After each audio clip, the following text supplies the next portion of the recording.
By little, a short time in God's Word. Today, November 16th, and our readings are only in one place here for the good chunk of time going forward. 2 Corinthians 3-6 is where we find ourselves, and getting into Corinthians is always exciting, but sometimes a little tough because there's some things that Paul deals with that are difficult. Chapter 3 is talking about the new covenant, good stuff. Chapter 4 is where I want to stop here for a minute. It says, verse 7, we have this treasure in jars of clay to show that the surpassing power belongs to God and not to us. We are afflicted in every way, but not crushed, perplexed, but not driven into despair, persecuted, but not forsaken, struck down, but not destroyed, always carrying in the body the death of Jesus, so that the life of Jesus may be manifested in our bodies. For we who live are always being given over to death for Jesus' sake, so that the life of Jesus also may be manifested in our mortal flesh. So death is at work in us, but life in you.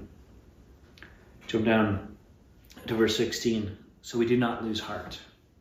Though our outer self is wasting away, our inner self is being renewed day by day. For this light, momentary affliction is preparing for us an eternal weight of glory beyond all comparison. So we look not to things that are seen, but to the things that are unseen. The things that are seen are transient or temporary, but the things that are unseen are eternal.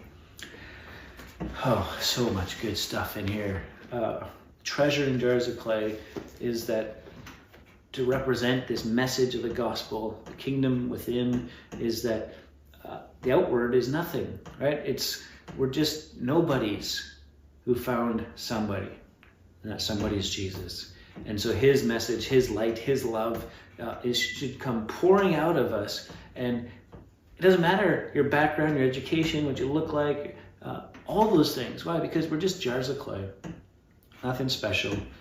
And what's special about us, what's special about you, what's special about me, is nothing I have done. It's nothing that I continue to do or endeavor to do. It's Christ in me, the hope of glory.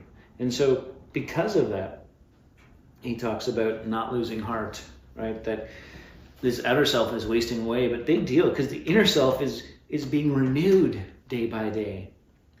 And when you counter affliction, it's light. Right? Comparison. In comparison to what's coming, in comparison to eternity, we want to focus on those things that are unseen, not the things that are seen, because the things that are seen are transient. They're temporary. Those that are unseen are eternal. And that's where our hope lies. Paul is then going to move into chapter 5 talking about heaven. And there's just so much here. What's God working on you inside?